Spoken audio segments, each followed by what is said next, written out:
আমরা এমন একটা সমাজে বাস করি, আমাদের আশেপাশে এমনও কিছু লোক আছে তাদের মেন্টালিটি এত ছোট, তাদের চিন্তাভাবনা এত ছোট, শুনলে তাদের কথাবার্তা খুব অবাক লাগে।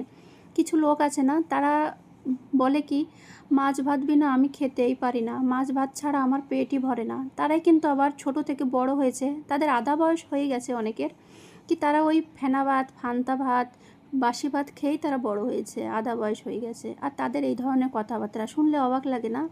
আবার কিছু লোক বলে, টেবিল কুর্সিতে ভাত না খেলে আমার পেটই ভরে না, টেবিল কুর্সিতে ছাড়া আমি খেতেই পারি না। তারাই আবার কিন্তু ছোট থেকে আধা বয়স হয়ে গেছে মাটিতে বসে ভাত খেয়ে। আর তাদের আজ হয়তো একটা টেবিল কেনার পয়সা হয়েছে, আর তখনই তাদের কথাবার্তা পুরো পাল্টে গেছে। আবার কিছু লোক এমনও আছে, তারা কি বলে, বাজারের খাবার খেতে হয় না, বাজারের খাবারে নোংরা থাকে, গন্ধগি থাকে, বাজারের খাবার দেখলে আমার ঘৃণা করে। আবার তারা কিন্তু একটা সময় গেছে যে বাজার থেকে একটা জিনিস কিনে খাবে, সেই পয়সা ছিল না, তখন কিন্তু খুব সুস্বাদু ছিল, খুব সুন্দর ছিল সেই খাবারগুলো। আর এখন পয়সা হয়েছে কিছু, তাই সেই গরিব লোকেদের ছোট দেখানোর জন্য আর নিজেকে পয়সাওয়ালা বড় লোক দেখানোর জন্য এই ধরনের কথাবার্তা শুনলে অবাক লাগে না?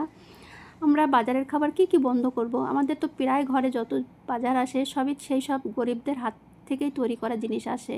যেমন বিস্কুট, ব্রেড, গুড়, চিনি, সব কিছু তো তাদেরই গরিবদের হাত থেকেই তৈরি হয়।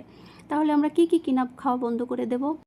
এই সব লোকগুলো ভুলে গেছে কিছু পয়সা হওয়ার পরে তাদের কাছে কি তারা কোন সমাজে, কোন পরিবেশ থেকে বড় হয়ে এসেছে।